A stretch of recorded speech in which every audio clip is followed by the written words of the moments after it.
ऐसे लोगों की बातें न सुने, यार ये तो छवि है, ये तो नहीं, हमारे साक्षात भगवान है, परम ज्ञानी श्री राधा बाबा जी सामने ठाकुर जी की छवि रखते। कैसे कैसे आजकल कलयुगी भाव प्रकाशित हो रहे। अरे मूर्ति पूजा के विषय में ऐसा तुम्हें मूर्ति दिखाई दे तो तू अमूर्त है क्या? मूर्त से ही शब्द निकलते हैं, मूर्त की ही आराधना से स्वरूप की प्राप्ति होती है। पता नहीं कौन सा ज्ञान। उच्छिष्टामृत भुक्त वही प्रार्थना मान लीजिए, मान लोगे जान जाओगे, जान जाओगे वही हो जाओगे, जानत तुम्हें हो जाए। बिना उच्छिष्ट प्रभु को भोग लगाए कुछ भी कण जिह्वा में न जाए, आजीवन के लिए नियम ले लो, बहुत जल्दी भगवत प्राप्ति का योग बन जाएगा। पहला उच्छिष्ट, खान पान से ही बुद्धि भ्रष्ट होती है और खान पान से ही बुद्धि महान चिंतन करने की सामर्थ्य रखती है। इसलिए कभी नहीं, एक क्षण लगता है। अगर आपके पास समय है तो 20 मिनट भोग लगा दीजिए, समय नहीं तो 20 सेकंड काफी है। भोग ले गए प्रभु, यहां भी प्रभु बैठे, भावना कीजिए मेरे हृदय देश में प्रिया प्रीतम बैठे, ऐसे छवि में दिखाया या विग्रह में अर्पित किया, पा लिया, अपनी सेवा में चल। 20 सेकंड में समय है, 20 मिनट में लगा दो। समय आपको ऐसा लगता है हमें वहां समय से उपस्थित होना, हाँ प्रभु को ऐसे दिखाया, भावना की, और यहां भावना कर रहे प्रभु हृदय में बैठे, पा रहे, हमारे प्रभु पा रहे। चरितम श्रणवस्तवैव, हमारे कान भगवत चर्चा सुनने का नशा बना ले। 30 मिनट, 1 घंटा, ऐसा समय होना चाहिए 24 घंटे में जिसमें आप धैर्य पूर्वक सत्संग सुन सके।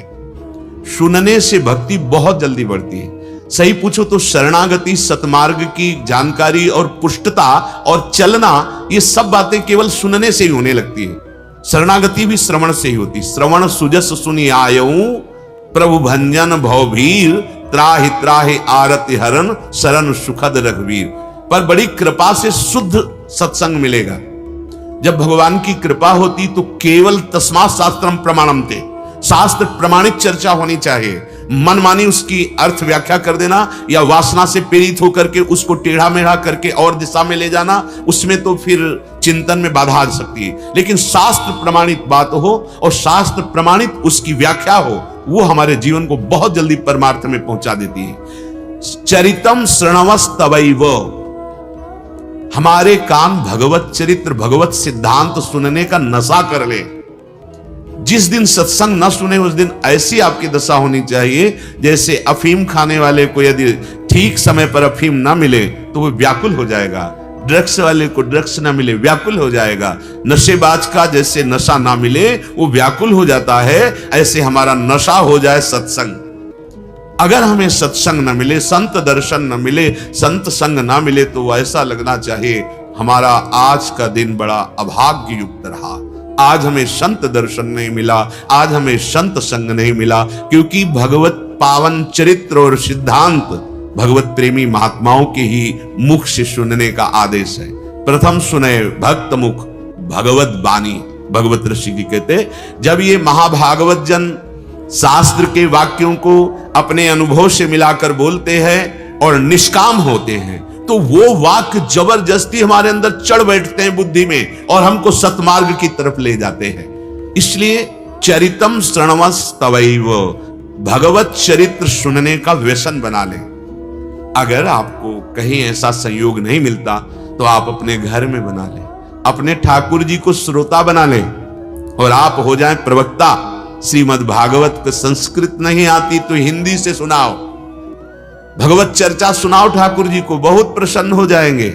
जैसे सूत मागध बंदी जन राजा को यश सुनाते हैं उसका तो वो प्रसन्न हो जाता है और वो कुछ भेंट देता है। ऐसे जब हम ठाकुर चर्चा ठाकुर जी को सुनाते हैं तो अपने चरणों की प्रेम लक्षणा भक्ति रूपी अमोघ भेंट प्रदान कर देते हैं ठाकुर जी। जरूर पहला नियम, घर में ठाकुर जी विराजमान करो, बिना भोग लगाए कुछ खाओ पियो मत। कुछ ऐसे जन हैं ठाकुर जी के आगे चिरौरी रख दी एक कटोरी में और एक पानी छोटे से गिलास में, अब वो रखा है, जब तक भगवान की प्रेरणा नहीं होगी तब तक वो रखा रहेगा। आप हलवा बना के कॉफी चाय, ठाकुर जी को चिरौरी वो बहुत चतुर सिरोवड़ी देख रहे, सब जान रहे। नहीं भाई, तुम्हारी जबान में नहीं जाना चाहिए बिना भोग अर्पित किए। अगर ठाकुर जी को चिरौरी तो तुम भी चिरौरी पाके ही जाओ, तब तो तुम्हें माने कि ठाकुर जी विराजमान किए हो। भाव उनको चाहिए, भाव नहीं तो फिर बात नहीं बनेगी। साक्षात प्रभु विराजमान है, जय बार उनके सामने से निकलो, ऐसे देख के ऐसे झुको, मेरे स्वामी मेरे स्वामी। हाँ, समय समय पर जो सेवा, जैसी ऋतु वैसा भोग। अरे देखो, बड़े कृपालु हैं। आप समझते होंगे कि वो देख नहीं रहे, वो पा नहीं रहे, वो हमारी चेष्टाओं को नहीं देख, नहीं, एक एक सेकंड का हिसाब होगा, विश्वास कर लीजिए। असत है तो असत का होगा, सत है तो सत का होगा, ये व्यर्थ नहीं जाएगा। आप चिंता मत कीजिए, समय आने दो, जब हिसाब खुलेगा तो माला माल हो जाओगे। भाव कोई बहुत जल्दी ग्रहण करते हैं। एक बार चोखा मेला जी महाराष्ट्र के, ठाकुर जी के घर में भोग लगाने के लिए सब्जी लेने जा रहे थे। रास्ते में देखा एक ठलिया में बहुत बड़े बड़े केला, बहुत सुंदर लुभावने। एकदम मन में आया कि ये तो विठ्ठल भगवान के लिए बहुत सुंदर रहेंगे, प्रभु पाएंगे तो बड़ा सुख मिलेगा। सारे के सारे जो पैसे थे वो दिए, भाई इसके केला दे दो, केला दे, गमछा में बांधा और मंदिर गए। पार्षदों से कहा, आवाज दूर से लगे, भाई ये केले ठाकुर जी को पवा दो। भगवत प्रेरणा लीला बिहारी ठाकुर जी है तुम्हारे केले ठाकुर जी नहीं पाएंगे। और तिरस्कार जैसे शब्दों से ऐसे करके ठाकुर जी की तरफ देखा और कहा, बड़े लीला बिहारी, हमारे अंदर तो कहते हो हम ये केले पाएंगे तो हम खरीद के लाए, और अपने पार्षदों से धक्का देकर बाहर करवा रहे हो। वापस हो गए, केले लेके घर में गए, दरवाजा बंद कर लिया और प्रणय कोप में हो गए कि हमको ये बात आपकी, हम गुस्सा भी तो करेंगे, किससे करेंगे? जब हमारे प्रभु ही है तो प्यार भी उन्हीं से करेंगे, गुस्सा भी उन्हीं से करेंगे, सब सार्थक हो जाते हैं। काम क्रोध लोभ मोह मद मत्सर, सब हमारी कामना भी इन्हीं से है, हमारे क्रोध भी इन्हीं से, हमारा लोभ भी इन्हीं से, हमारा मोह भी इन्हीं, हमारा अहंकार भी इन्हीं से है। इन्हीं से हमारा गर्व है। ये हमारे स्वामी, हम इनके सेवक, ये हमारा गर्व, हम श्यामाजू की बल अभिमानी। सारे दोष परम पावन प्रेम में हो जाते हैं। वो प्रेम कोप में हो गए। आपको पाना नहीं था तो प्रेरणा क्यों की? अगर प्रेरणा करके बुलाया तो फिर आपने पाया क्यों नहीं? फिर हमें हटवा क्यों दिया? नहीं, अब नहीं जल पिएंगे न भोजन पाएंगे। नहीं, ऐसे प्राण किस कार्य के जो आपकी सेवा में नहीं आए? नहीं प्रभु, आप नहीं, आपने ठीक नहीं किया। आपने प्रेरणा की केला मंगाए और आपने पाया नहीं, और तिरस्कृत ऐसे भाव से, नाथ मुझे बिल्कुल अच्छा नहीं लगा, अब मैं इस देह को ही नहीं रखूंगा जो आपकी सेवा के योग्य नहीं। उधर जब संध्या काल में आरती हुई, भोग लगा, शयन हो गया, बाहर से बड़े बड़े ताले लगा दिए गए मंदिर। ठाकुर जी महाराज के लिए कौन सा ताला होता है, कौन सा दरवाजा होता है? तो सर्वव्यापी परम सर्व सामर्थ्यशाली कर तुम अकर तुम मन था कर तुम। दरवाजा खटखटाया चोखा मेला जी का, भगत जी खोलिए दरवाजा। वो शब्द ही ऐसे अमृतमय थे कि ये पूछ ही नहीं पाए कौन। जल्दी से दरवाजा, सामने देखा इंद्रनील मणिकांत, कोटि कंदर्प दमनी सौंदर्य, और वो करुणा में नेत्र मानो कृपा की वर्षा हो। उनके तो होश ही गुम हो गए, सुध ही चली गई एकदम। प्रभु अंदर है, हाँ, और गोद में बैठे, पवाओ केला पवाओ, भगवान को केले पवाओ। सब नहीं पाएंगे, कुछ ले जाएंगे, रुक्मिणी जी के लिए ले। पार्श्व में ही विठ्ठल भगवान के रुक्मिणी जी भी विराजमान है, माता, ले जाएंगे।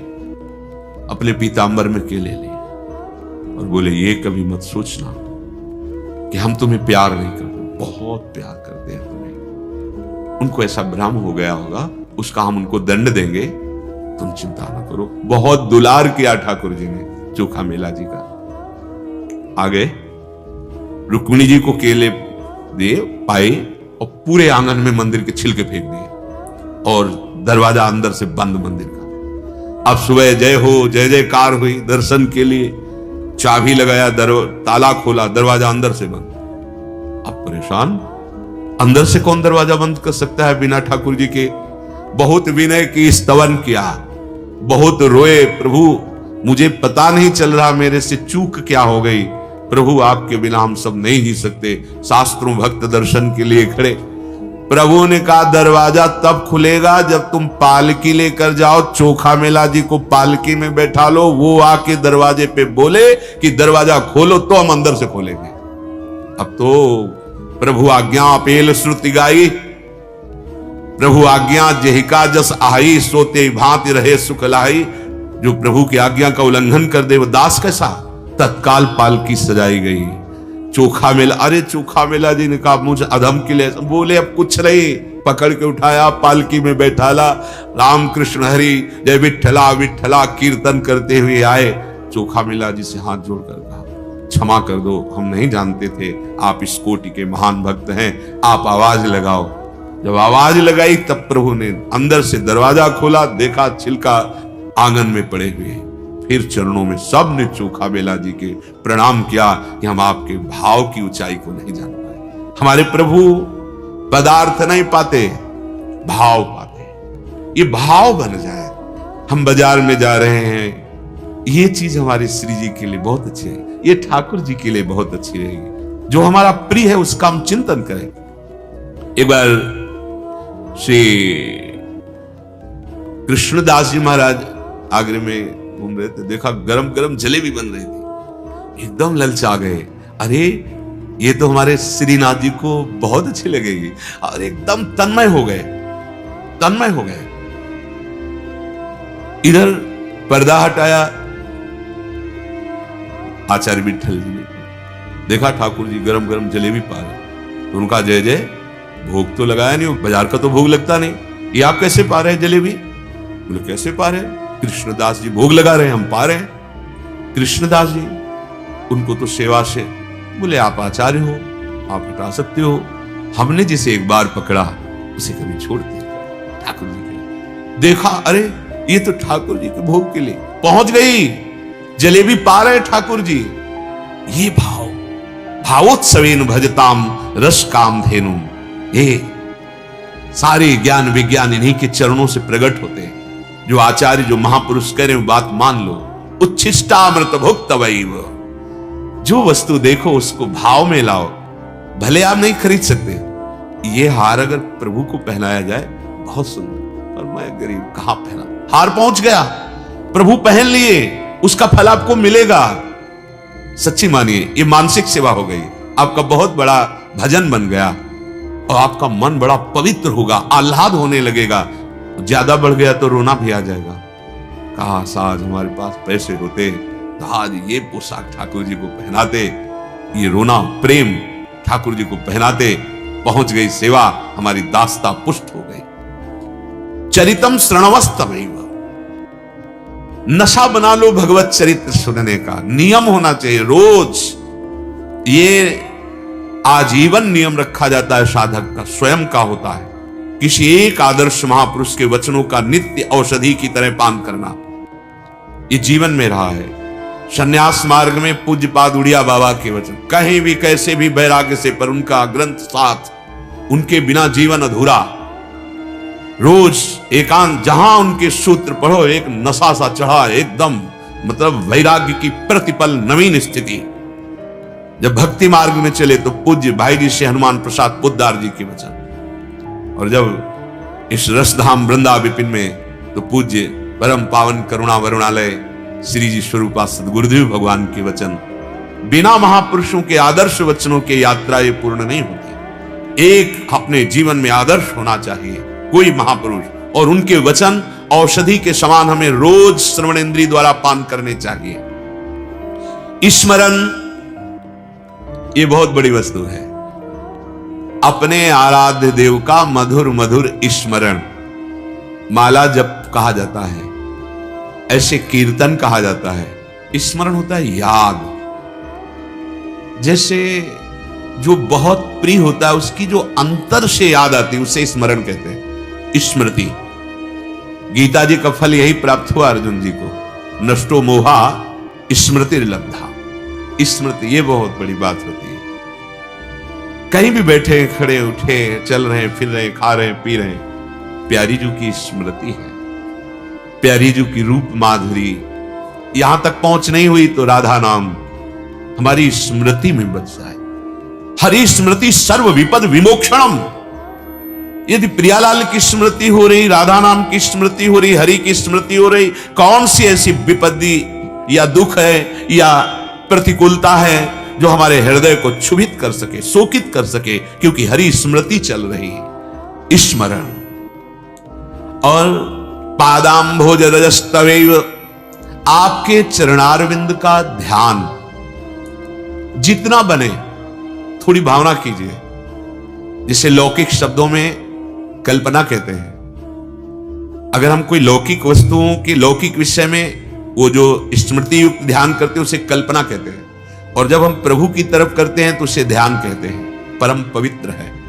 ऐसी भावना करो, प्रियाजू के गोरे चरणारविंद, कैसे सुंदर महावर रचना, कैसे श्री नक्शे कांति प्रकट हो रही, कैसे सुंदर नूपुर है लालजू महाराज के, कैसे इंद्र नीलमणि कांति के सुंदर चरण, कैसी तलवे की लालिमा है, कैसे सुंदर महावर की रचना है, कैसी सुंदर नूपुर धारण किए, गौर वरण सांवल चरण, रच मेहंदी के रंग, तीन तरुवन तर लुटत रहे, रतिजुत कोटि अनंग। अगर थोड़ी भी भावना में झलकने लगे ऐसे थोड़ा भी, तो आप ये समझ लिए बहुत बड़ी हृदय की पवित्रता प्रारंभ हो गई है। एक बार ये गौर वरण सांवल चरण अगर ध्यान में एक बार स्फुरित होने लगे, बस आप देख लीजिएगा जीवन की धारा बदल जाएगी। 1 मिनट थोड़ी भावना करो, 1 मिनट आंख मूंद लो या आंख खुली रहे, गौर वरण सांवल, अपनी भावना के अनुसार वो फिर उतरेंगे चरणारविंद। आप पहले भावना करो, ऐसे गोरे चरणारविंद, ऐसे ललित त्रिभंगी लालजू के सांवले चरणारविंद, ऐसा एक चरण ऐसे रखा हो और एक के अग्रभाग पंजे ऐसे लालजू के चरणारविंद। हाँ, बाया चरण पूरा रखा हुआ है, दाहिने चरण में पंजे केवल ऐसे रखा, प्यारी जू के दोनों चरणारविंद समीप ही विराजमान।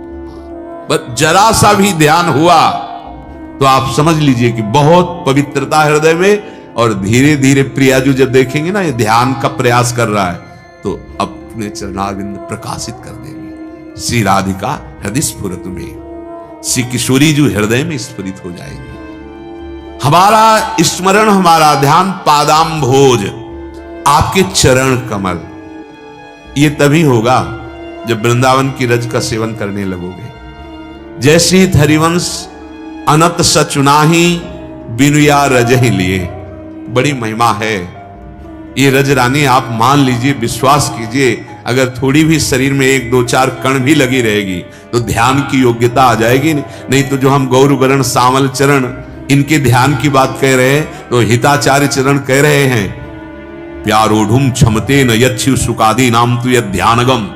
ये बड़े बड़े महापुरुषों के ध्यान में ना आने वाले हमारे प्रिया प्रीतम के चरणारविंद हैं। और ये रज चाहे शरीर में लगी रहे, चाहे माथे पे लगी रहे, चाहे सिर पर डाल लो 2 4 कण, ये अमोघ वस्तु है। सद्यो वसीकरण चूर्ण अनंत शक्तिम तम राधिका चरण रेणु मनुष्मरामी। गिरिराज जी की परिक्रमा से रज ले लो, निधिवन से सेवा कुंज जहां मिले, ये 84 कोष ब्रजभूमि प्रियालाल के चरण चिन्हों से चिन्हित है, कहीं से भी रज ले लो। हमारी प्रार्थना मान लो, औषधि की तरह अपनी जेब में रखो, 2 4 कण माथे पे रखे रहो, और हो सके सौभाग्य हो, हिम्मत हो तो तिलक लगा के रखो। हिम्मत इसलिए कि लोक लज्जा, गलत काम करने में लोक लज्जा नहीं लगती, लेकिन कंठी तिलक बांधने में लोक लज्जा लगती है। चलो भाई, शुरुआत तो करो, ऐसे सूखी रज ऐसे माथे पे लगा लो, ऐसे सर पे रख लो। इस रज का प्रभाव होगा, आपको ध्यान धरने की सामर्थ्य मिल जाएगी। नहीं तो ब्रह्मेश्वरादि सुदरूह पदारविंद, ब्रह्मा ईश्वर आदि कोटि के जो महाजन हैं उनके भी ध्यान में ना आने वाले हमारी प्यारी जू के चरणारविंद हैं। आपके ही कुंज स्थलियों में हमको भ्रमण करने का सौभाग्य मिले। विचरण कुंजास्तवै वालयान, ये आप वृंदावन आए हैं, बिहारी जू के दर्शन, राधा रमण जू के दर्शन, राधा वल्लभ लाल जू के दर्शन के लिए पैदल। प्रार्थना है आपकी टांगें ठीक हो, आपका शरीर ठीक हो, तो यहां पैदल चलकर दर्शन के लिए जाए तो बहुत उत्तम बात रहेगी। अपनी दिनचर्या कर ली, इसके बाद नाम जप करते हुए नंगे पैर जाइए, थोड़ा कष्ट सह लीजिए। आप शरीर अस्वस्थ है तो हम फिर नहीं कह सकते, क्योंकि कैसे भी फिर दर्शन करें। पर अगर शरीर स्वस्थ है आपका तो आप जाए। एक एक कदम महायज्ञ मानी जाएगी अगर प्रभु के लिए नंगे पैर आप दर्शन करने के लिए जा रहे हैं। हाँ, सौभाग्य अगर आपका ऐसा कुछ शरीर है कि आप नहीं, तो आप इस सीढ़ी से पादुका उतार दीजिए, प्रथम सीढ़ी को प्रणाम करके फिर आप चले जाए। कुछ लोग तो ऐसे होते हैं कि अगर रोका ना जाए तो सामने पादुका पहनकर जाने की भावना, ये बड़ा भारी अपवित्र हृदय का लक्षण होता है। हमारे स्वामी विराजमान है, हम थोड़ा सा तो दासत्व लावें, थोड़ी तो दैन्यता लावें। पादाम्भोज रजस्तवैव विचरन कुंजास्तवैव आलयान, ये कुंज निकुंजे हैं। अभी हमारी दृष्टि पार्थिव है तो हमको ये बिल्डिंगें नजर आ रही हैं, जिस दिन श्री जी कृपा करेंगे ये सब कुछ नहीं है, मायामय है।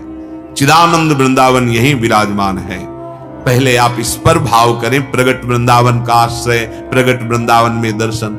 सोचो ऐसा कहां होगा।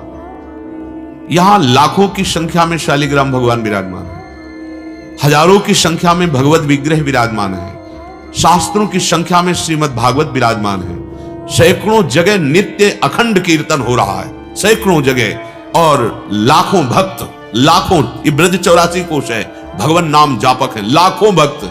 पर यहां वो शब्द नहीं दिखाई देता जिसको तुम देख पाओ। यहां का चमत्कार है आंसू, यहां का चमत्कार है प्रिया प्रीतम के लिए विकलता। यहां ये सब लौकिकता नहीं है।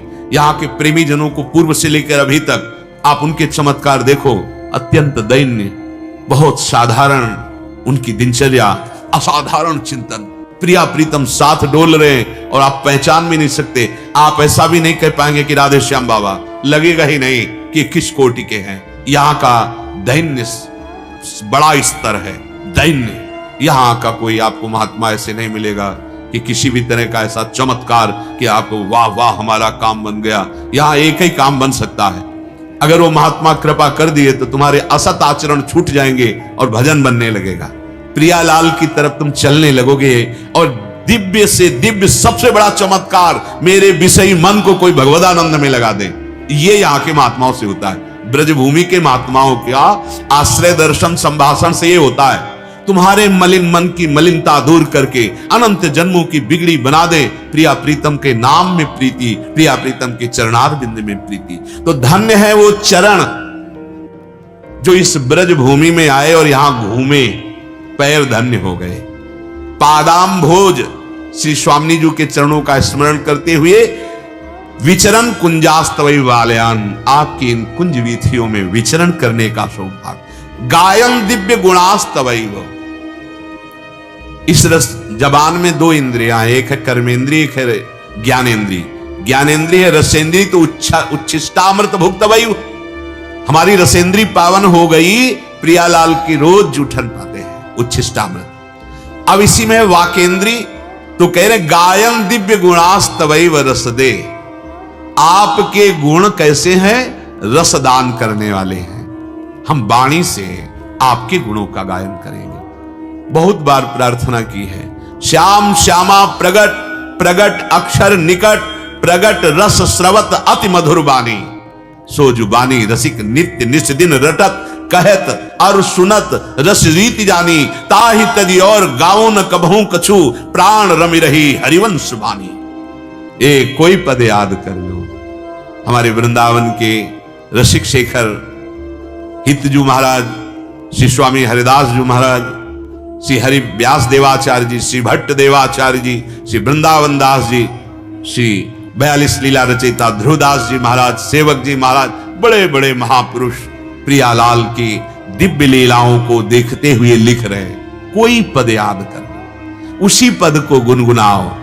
अगर आप परम सौभाग्यशाली माने जाएंगे यदि पूरी चतुरासी जी याद हो जाए, पर नाव याद हो तो 2-4 पद याद कर लीजिए और गुनगुनाते हुए अपना कार्य कर रहे हैं। जो भी किसानी व्यापार नौकरी, अगर पद गुनगुना रहे, गायन दिव्य गुणास्तवैव रसदे, रसदान करने वाली है प्रियालाल की गुणावली।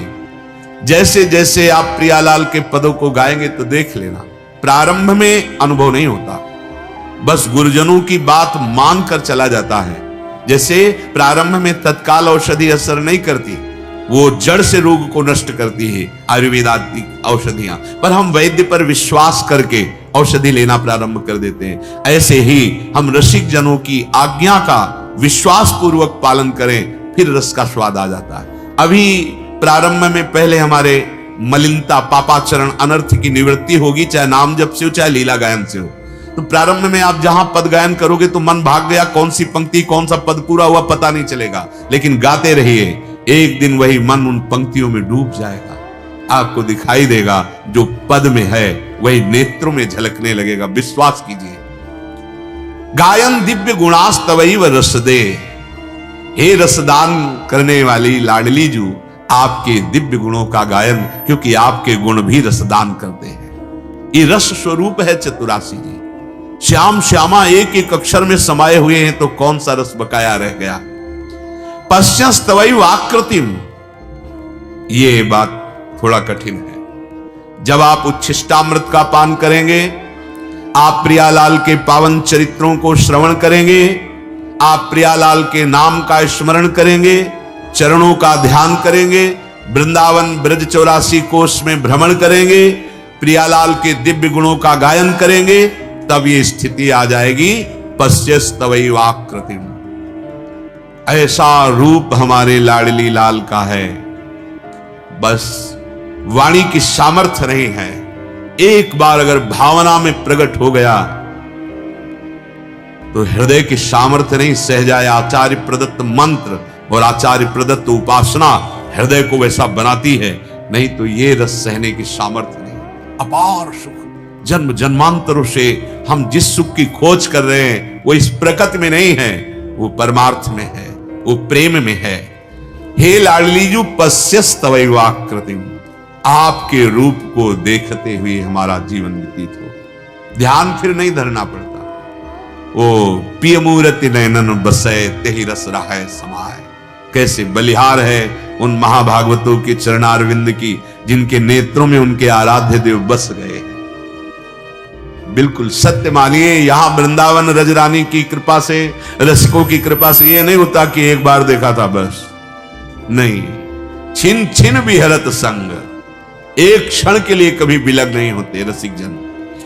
पांच भौतिक देह दिखाई देती है, अंदर से भाव देह से अपने आराध्य देव की समीप परिचर्या में निरंतर रहते हैं। निर्खत नित्य विहार, पुलकित तन रोमावली, आनंद नयन सुधार, यह जो कृपा हरिवंश की। त्रपित न मानत नयन कुंज रंध्र अवलोकितन, यह सुख कहत बनैना, यह जो कृपा हरिवंश की। पर ये पश्यस्तवैव आकृतिम उसी को प्राप्त होता है। श्री राधे तनुवांग मनोभिरमलैः सोहम तवैव आश्रितः। हे लाडलीजू, शरीर से, मन से, वाणी से निर्मल होकर मैं आपका हूं। क्योंकि जब हम उच्छिष्टामृत पान करेंगे, इनके चरित्र गायन करेंगे, इनके नाम का रटन स्मरण करेंगे, इनके चरणों का ध्यान करेंगे, इनके कुंजों में विहरण करेंगे, इनके गुणों का गायन करेंगे और इनकी रूप माधुरी का पान करेंगे, तो सब पवित्र हो जाते हैं। पहले तनु आया है, शरीर से अमलई, तीनों में अमलई लगता है। तन वांग मनोभिर अमलई, तन से भी अमल, मल रहित। तन का मल क्या है? भ्रष्ट क्रियाएं।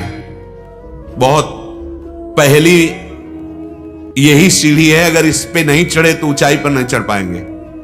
आपका चरित्र यदि भ्रष्ट है तो महापुरुषों के मुख्य वचन वो कह रहे हैं, आप कितना भी साधन भजन करें, आपको अध्यात्म की भूमिका नहीं प्राप्त होगी। करते रहें, जब तक आपके चरित्र का सुधार नहीं होगा तब तक आप ऊंचाई पर नहीं चढ़ सकते। ऐसा नहीं हो सकता कि आप भ्रष्ट आचरण करते रहे और आपकी भूमिका बढ़ रही है। ऐसा कभी नहीं हुआ, किसी का नहीं हुआ। जहां काम तहां राम नहीं, जहां राम नहीं काम। हम अगर कामनाओं में भ्रष्ट होते रहे तो हमारा तन अपवित्र रहेगा, चाहे हम जय बार गंगा स्नान करके आए। एक भगत जी थे, उन्होंने गंगा जी की महिमा पढ़ी। गंगा जी की महिमा का बहुत शास्त्रों में वर्णन किया गया है। स्नान करना तो बहुत ही बड़ी मंगलमयी बात है। अगर आप 400 कोस दूर से गंगा गंगा यो बुरुयात योजना नाम सतैरपि, सत माने 100, 400 कोष हुआ, शतयोजन 400 कोष। 400 कोष से गंगा गंगा गंगा गंगा, तो आपके पाप नष्ट हो रहे हैं। फिर आप गंगा जी का दर्शन करें, गंगा जी का स्नान करें और आपके पाप रह जाएं? नहीं, पाप की बात हो रही है। पाप प्रवृत्ति तो भजन से नष्ट होती है, ध्यान रखना। पाप की प्रवृत्ति बनी रहेगी। अगर आप गंगा स्नान कर रहे हैं और भजन नहीं कर रहे तो पाप की प्रवृत्ति पुनः पाप करा देगी। तो भगत जी थोड़ा पढ़े लिखे थे, तो शास्त्रों में गंगा जी की महिमा पढ़ी, तो रोज गंगा नहाने जाते थे, पर वो वैश्यागमन करते थे। और जब कोई भक्तजन उनसे कहता तो पढ़े लिखे थे, तर्क कर देते। गंगा जी ने सोचा ये मलिन बुद्धि वाला हमारी महिमा को कलंकित कर रहा है। देखो, सतमार्ग में चलने का मतलब सतमार्ग में ही चलना है। ऐसा नहीं कि हम नाम जप कर लिए, थोड़ा दान पुण्य कर लिए और पापाचरण कर रहे हैं। वो एक अलग बैंक है पापाचरण की, वो जमा होगी और ये सुकृत अलग जमा होंगे, दोनों का फल भोगना पड़ेगा। पर गंगा जी या गंगा जी का नाम या जिनके चरणों से गंगा जी निकली उन हरि का नाम, ये दोनों को मिटाने के लिए है। शुभ अशुभ दुर्ग विध्वंस बल तब जयति जयति जग उच्चरे, पाप और पुण्य दोनों नष्ट हो जाए और हम भगवदानंद को प्राप्त हो जाएं, अविनाशी सुख को प्राप्त हो जाएं। तो गंगा जी एक बालिका के रूप में अपने किनारे सीढ़ी पे बैठी, एक सफेद चद्दर, उसे गंगा जल में ऐसे धोती और फिर रज में ऐसे लपेट देती। स्नान करने भगत जी आए तो देखा अब ये जाए तब हम स्नान करें।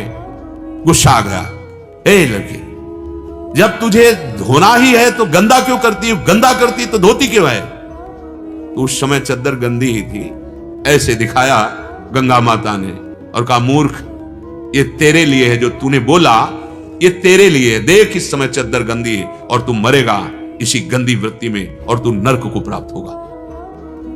उनके एकदम, यदि तू गंगा स्नान पावन होने के लिए करता है तो फिर वैश्यागमन क्यों करता है, और वैश्यागमन करता है तो फिर यहां क्यों आता है? तेरी यही दुर्दशा होगी जैसी इस चद्दर की है। बार बार अपने को धोता है और बार बार मलिन करता है। देखो, सतमार्ग तुम्हें पवित्र करने के लिए, ना कि पापाचरण बढ़ाने के लिए है। भगवान नाम समस्त पापों को नष्ट करता है। नाम संकीर्तनम यस्य सर्व पाप प्रणाशनम। यदि आप इसका दुरुपयोग करने लगे कि नाम कीर्तन कर लेंगे और पापाचरण, नरक मिलेगा पक्का, क्योंकि आप नामापराध कर रहे हो। ये सतमार्ग के सूत्र, सर्वधर्मान परित्यज्य मामेकम शरणं व्रज अहम त्वां सर्व पापेभ्यो मोक्षयिष्यामि मा शुचा। अब चलो हम भगवान की शरण में हैं और पाप भी करते जा रहे, नहीं, तुम्हें भयानक दंड मिलेगा, क्योंकि तुम सिद्धांत के विपरीत चल रहे हो। नाम का, शरणागति का या किसी तीर्थ का या किसी पावन पुण्य का आश्रय लेकर जो पाप करते हैं उनकी दुर्गति होती है, ध्यान रखना। ये मार्ग अब लो नशानी अब ना नशे हो। आज तक किया माना, पर मुझे ज्ञान होते हुए भी सही ज्ञान नहीं था। आज मुझे बहुत पश्चाताप है, अब मैं नहीं करूंगा। पक्का आपको दंड नहीं मिलेगा, सारे पाप नष्ट हो जाएंगे, भगवत मार्ग में चलने का आपको उत्साह मिलेगा। तन की पवित्रता है व्यभिचार दोष से रहित हो जाना। गृहस्थ हो तो अपनी सीमा में, विरक्त हो तो अपनी सीमा में। तन की पवित्रता, शास्त्र युक्त कर्तव्य कर्म करने वाले का शरीर पवित्र हो जाता है।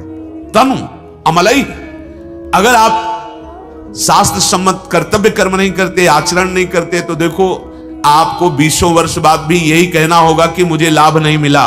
मेरी बात प्रार्थना मान लीजिए, ऐसा लोग कहते हैं आकर के। लाभ तब मिलेगा, घड़े में 2-3 छेद कर दीजिए, आप जल भरते रहिए, कभी घड़ा नहीं भरेगा, वो खाली ही हो जाएगा।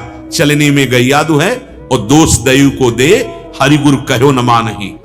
जब आचार्य गुरुदेव शास्त्र कह रहे हैं ठीक से आचरण करो, यदि आप आचरणहीन रहोगे तो सत्संग, नाम जप, ये सेवा साधना, इसकी जो ऊंचाई है वो आपके अनुभव में नहीं आएगी।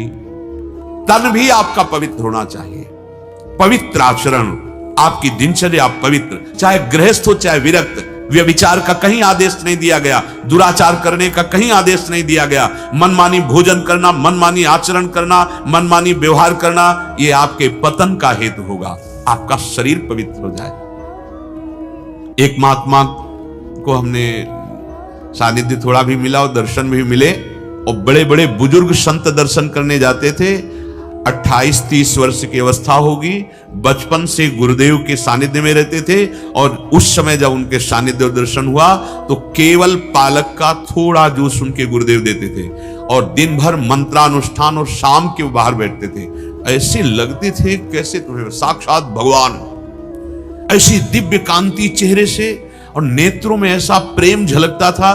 कह रहे हैं कि शाम के भीड़ महात्माओं की लगती थी दर्शन की, दूर दूर से महात्मा दर्शन कर, कुछ नहीं बोलना, बस करुणा करके। 28-30 की अवस्था, यहां देखो तो ऐसा सूर्य जैसी कांति और नीचे देखो तो अस्थि मात्र हुए रहे शरीरा, एक एक हड्डी गिन सकते थे। और गुरुदेव पार्श्व में पद्मासन लगाए बैठे हैं और शिष्य, और जब पता चला तो आश्चर्य की बात, गुरुदेव शिष्य की सेवा कर रहे थे जैसे मां अपने बच्चे की करती है। अपने हाथ से पालक का जूस निकाल के देते थे, वही वो पीते थे। मंत्राकार वृत्ति, तो दर्शन से ऐसा लगता कि भगवान बैठे। सच्ची कह रहे, अरे देखते ही लालच लगता कि एक शब्द ये बोल दे, पर मौन था उनका, बोलते ही नहीं थे। शाम टाइम जब निकलते थे तो गुरुदेव पद्मासन लगाए बैठे, पार्श्व में वैसे बैठे, कृपा करके से जब हेरते तो ऐसा लगता अमृत की वर्षा हो गई। इतना तन पवित्र हो जाता है भजन से। तन और वाणी, ये जो व्यर्थ की बातें करते रहते हैं, निंदा करते रहते हैं, दोष वर्णन करते रहते हैं, अश्लील संभाषण करते हैं, ये सब वाणी की शक्ति को खो दिए। पहले महात्माओं से बड़े बड़े चक्रवर्ती सम्राट क्यों डरते थे? क्योंकि वो अमोघ वज्र उनका वाणी होता था। अगर कह दिया, जैसा कह दिया वैसा ही होगा। क्यों? सत्य बोलते थे, संयम में रखते थे, वाणी का संयम। तो जब वाणी खोली तो हृदय की ग्रंथि तोड़ दी, और अगर दंड दे दिया वाणी से तो कोई भी हो, 5 वर्ष के बालक से लेकर के 1000 वर्ष तक का चाहे ऋषि हो, जो बोला वही हो गया। क्योंकि उनकी वाणी, श्रृंगी ऋषि भी बच्चे थे। महाराज चक्रवर्ती सम्राट परम धर्मात्मा, गर्भ में ही भगवत साक्षात्कार की हुई महाराज परीक्षित, जा आज के 7वें दिन तक्षक सर्प तुझे डसेगा और तेरी मृत्यु हो जाएगी। हो गई महाराज, कोई काट नहीं सका। सुखदेव जी महाराज आए लेकिन काटे नहीं, भागवत सुनाकर उद्धार किया। बड़े बड़े ब्रह्म ऋषि आए, किसी की ताकत नहीं कि उस बालक की श्राप वृत्ति को टाल सके। आज हमारी वाणी अपवित्र हो गई। जो मनाया वो बोल रहे हैं, जैसे मनाया वैसे बोल रहे हैं, गंदा बर्ताव बोल रहे हैं, दूसरों की निंदा कर रहे हैं। हम श्री जी के हो जाएंगे। अमलई, वांग अमलई, जैसे तन अमलई ऐसे वांग अमलई। पवित्र बोले, मृदु बोले, हितकर बोले, विचार कर बोले, मौन रहें, नाम जप करें, वाणी में शक्ति आ जाएगी। देखो कई बार हमने संबोधन किया है, नेत्र अपने बचा के रखो, इनमें शक्ति है। तुमने अपने नेत्रों की शक्ति खो दी। जो मनाया सो देख रहे, जैसा मनाया वैसा देख रहे, वो मोबाइल में लगे। जिस समय गांधारी जी ने सुना कि मेरा ब्याह धृतराष्ट्र के साथ हो रहा है और धृतराष्ट्र बाह्य नेत्र रहित है, अंधे हैं, उसी समय कई परत लगाकर पट्टी बांध ली कपड़े की। अगर मेरे पति संसार को नहीं देखते तो मैं कभी संसार को नहीं देखूंगी। नेत्रों को बंद कर लिया। जब महाभारत का महान युद्ध चल रहा था, गांधारी के कानों में पड़ा कि अब मारा जाएगा दुर्योधन। बड़े बड़े महारथी मार डाले गए। दुर्योधन को बुलाया और कहा, बेटा मैं एक पतिव्रता हूं, आज तक मैंने संसार नहीं देखा। जिस दिन से ब्याह तय हुआ तुम्हारे पिता से, आज मैं अपनी पट्टी खोलूंगी, तो नग्न होकर मेरे सामने आ जा। मेरी दृष्टि पड़ेगी और तू वज्र का हो जाएगा। किसी भी दिव्यास्त्र की भी ताकत नहीं कि तेरे शरीर को काट सके। यह कोई चमत्कार की बात नहीं थी।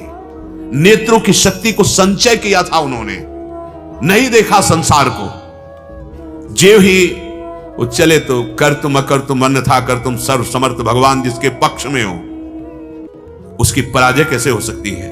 और जो भगवान से विमुखा धर्म में है, उसकी जय कैसे हो सकती है? वो दिगंबर होके आ रहा था दुर्योधन, भगवान आ गए। महाराज आप ऐसी अवस्था में महल में, वो एकदम, वो मां ने आदेश किया है कि पट्टी खोल करके देखेंगे। छोटे बच्चे हो, मां ने कहा ठीक है, लेकिन यहां तो ढक लेना चाहिए, आपको गुप्तांगों को तो ढक लेना चाहिए। हाँ ये बात तो है, पत्ते ही लगा लो कुछ, ऐसे लौट गया, ऐसे लगा लिया। गए, गांधारी ने पट्टी खोल दी, उनका बेटा अनर्थ हो गया। ये तुमने क्यों ढक लिया? चुप। अब ये नहीं बोल सकते कि सलाहकार कौन था। अब जीवित चुपे तो उनका जा बेटा यहीं से मारा जाएगा, क्योंकि अपनोपरण विशाल भगत को पूर्वोपरण निभाओ। जिस समय ताल ठोक के कह रहा था नंगा करो द्रौपदी को, बैठा लो यहां, तो भीमसेन ने कहा था कि जंघा तीरी मैं गदा से ना तोड़ूं, महाराज पांडु का पुत्र नहीं कहलाऊंगा। और मन में सुमिरन किया था कि भगवान कृष्ण का दास नहीं कहलाऊंगा। तो अपने दास के वचन की रक्षा के लिए भगवान ने अपने भक्तों की वचन रक्षा भी भगवान करते। अपनोपरण विसार भगत को पूर्वोपरण निभाओ। हमें बताना चाहते कि हम अपनी शक्ति को ऐसे पानी में बहा रहे हैं। वाणी की शक्ति, श्रवणेंद्रिय की शक्ति, नेत्रेंद्रिय की शक्ति, हस्तेंद्रिय की शक्ति, हर इंद्रियों को नष्ट कर रहे हैं। ब्रह्मचर्य रहकर, अपनी तो आयु इतनी नहीं है, महाराज कश्यप ने 10,000 वर्ष तक ब्रह्मचर्य रहकर फिर गर्भाधान किया तो भगवान गरुण देव प्रकट हुए, अरुण देव प्रकट हुए, जो सूर्य के सारथी हुए। क्या हर शक्ति का नाश। फिर हम चाहते परमानंद, हम चाहते परम सुख, कैसे प्राप्त होगा? तनु वांग, वाणी भी तुम्हारी अमल होनी चाहिए। अमल माने मल रहित। वाणी का मल क्या है? ग्राम्य कथा, विषय कथा, दूसरे की निंदा करना, पर चर्चा, ये बड़ी। मौन रहिए, विचार कर बोलिए, सत्य बोलिए, हित कर बोलिए। और मन भी अमलई। जब मन दूसरों का हित चिंतन करता है, भोगों का चिंतन करता है, तो मलिन हो जाता है। जब प्रभु का चिंतन करता है, सर्वे भवन्तु सुखिना सर्वे सन्तु निरामया, सब आनंदमय रहे, सब निरोग रहे, सब सुखी रहे, मन पवित्र हो जाएगा। प्यारी जू प्यारे जू की शरणागति, तनु वांग मनोभिर अमलई। शरीर से, वाणी से, मन से परम पावन होकर सोहम तवै वापसिता, मैं तत्व के सहित, हे लाडली जू, मैं आपकी शरण में। तो श्री सूरदास जी महाराज कह रहे हैं, इही विधि कहा घटेगो तेरो, तेरा क्या घट जाएगा? नंद नंदन करी घर को ठाकुर, आपुन हुए रहो चेरो। अगर घर में ठाकुर विराजमान हो गए ना, तो आप प्रमाण देख लीजिए। संपूर्ण नगर लंका को हनुमान जी ने अपनी दिव्य दृष्टि से और अग्नि से भस्म कर दिया। जारा नगर निमिषिक माही, एक विभीषण कर गृह नाही। क्यों? क्योंकि भगवान की पूजा हो रही थी, भगवान का नाम जापक महान भक्त रह रहा था। परेशान हमारे घर में कोई चक्कर कर दिया है, कोई टुटका कर दिया है, कोई ऊपरी चक्कर है। नहीं, ऐसे लोग परेशान हो जाते हैं। हम कह रहे हैं ऊपरी चक्कर बैठा लो ना ठाकुर जी को, इनसे बड़ा कोई ऊपरी चक्कर होगा? पूरे चक्कर अनंत ब्रह्मांडों का इन्हीं से चलता है। इनको बैठा लो, अगरबत्ती धूप बत्ती भोग लगाया, आरती नाम कीर्तन। देखो कह रहे हैं, कहा भयो जो संपत्ति बाढ़ी, कियो बहुत घर घेरो। कहूं हरि कथा, कहूं हरि पूजा, कहूं संतनी को डेरो। इही विधि कहा घटे गो तेरो। घर में जब ठाकुर जी विराजमान होते हैं, कोई भी विनायक वहां विघ्न नहीं कर सकता। अनंत ब्रह्मांडों के बादशाह हमारे ठाकुर जी, वो तुम्हारे घर में बैठे हैं। कोई भूत प्रेत पिशाच अग्नि राक्षस बैताल वहां के विघ्न डाल सकता है? किसी की ताकत नहीं। पर हमारी श्रद्धा, हमारी भावना किस कोटि की है, ये देखना पड़ेगा। आपकी जिह्वा पे नाम चल रहा, किसी भूत प्रेत पिशाच राक्षस की ताकत है आपको स्पर्श कर सके? एक प्रसंग में भाई जी के बताया है, समुद्र के किनारे बैठे भगवान का नाम जप कर रहे थे भाई जी महाराज। सामने देखा एक पारसी वेशभूषा में सफेद पोशाक धारण किए हुए एक वयोवृद्ध खड़े। उन्होंने व्यवहार की जैसी वृत्ति होनी चाहिए मां भागवतों की, वैसा व्यवहार करते कहा कि साहब बैठ जाइए, आप आकर खड़े क्यों हैं? उनका अब हिम्मत पड़ी है, डरना नहीं, मैं आपसे बात करूंगा। तो मैं क्यों डरूंगा आपसे? बोले मैं मनुष्य नहीं हूं। एक बार तो ऐसे मनुष्य नहीं तो कौन सामने खड़ा है? उनका मैं प्रेत हूं। उनका कोई बात नहीं, आप बोलिए आपको क्या परेशानी है? तो उनका बहुत उपाय कर चुका, मेरा कल्याण नहीं हो रहा। प्रेत योनि में भी कई स्तर होते हैं, यद्यपि मैं थोड़ी सुविधाजनक स्तर का प्रेत हूं, पर मेरा उद्धार नहीं हो रहा। फिर चिंतन किया, आप मेरा उद्धार कर सकते हैं, आप मेरा उद्धार कर दीजिए। उन्होंने कहा कि गीता, बोले सब कंठस्थ है, मुझे गीता कंठस्थ है, भागवत कंठस्थ है, सब कंठस्थ है। मुझसे त्रुटि जो हो गई उसके कारण मैं आपको गीता भी सुना सकता हूं। वैसे कहा गया कि गीता का श्लोक तो प्रेत नहीं आएगा, पर प्रेत की भी कई ऐसे ब्रह्म राक्षस होते हैं जो वैदिक मंत्रों का उच्चारण आप बोलिए उनको आपके साथ करते चले जाए, बहुत कट्टर होते हैं। पर भगवान के प्रेम में जो मत वाले भक्त जन हैं, उन्हीं की सामर्थ्य कि उनको भी परम पावन कर दे। कई ऐसा महात्माओं के, उड़िया बाबा जी एक बार आसन में बैठे हुए थे, बहुत से संत थे, तो किसी का कमंडल ऐसे उठा के पटक दिया गया, किसी का ऐसे। बाबा ने कहा डरो मत, डरो मत, ये अपने कल्याण के लिए एक भयंकर प्रेत आया हुआ है, आप शांत रहिए। बाबा जिस पेड़ के नीचे बैठे उस पेड़, बाबा ने कहा ये सब उपद्रव मत करो, तुम अपने कल्याण के लिए आए हो, देखो हमारा चरणामृत धो और उस गड्ढे में डाल दो और कहा पियो इसको, पीते ही सब शांत। बहुत जैसे मीरा जी के जय ठाकुर जी की धूप गंध गई, सब प्रेत मुक्त हो गए। कोई भी प्रेत या अनिष्टकारी आपका अमंगल नहीं कर सकता यदि घर में ठाकुर जी विराजमान है। नाम कीर्तन, बोले अगर तुम्हारे पास संपत्ति बढ़ी है, बड़ा घर बनवा ले, एक जगह ठाकुर जी विराजमान कर लिए, कभी भगवत कथा करो अपने घर में, कभी सब मिलकर नाम कीर्तन करो, कभी संतों को बुलाओ, उनकी जूठन वहां गिरे, उनका चरणामृत धो, चरणामृत से कंचो तीर्थ हो जाएगा तुम्हारा घर। जो बनिता सुत जूथ सकेले, है गए विभो घनेरो, सबे समर्पो शूर श्याम को, यह साचो मत मेरो। आपको भगवत प्राप्ति हो जाएगी यदि आप अपने घर में ठाकुर जी विराजमान कर लिए, उनकी सेवा।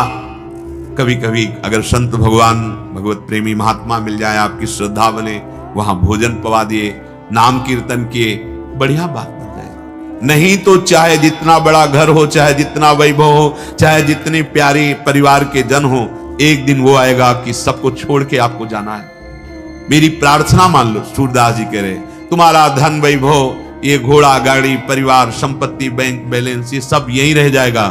यदि नाम जप नहीं किया, ठाकुर सेवा नहीं की, संत सेवा नहीं की, भगवत कथा वार्ता में चित्त को नहीं लगाया, तो कुछ भी हाथ तुम्हारे नहीं लगेगा। क्योंकि सत्य है केवल भगवत नाम, भगवत चर्चा, भगवत सेवा, संत सेवा।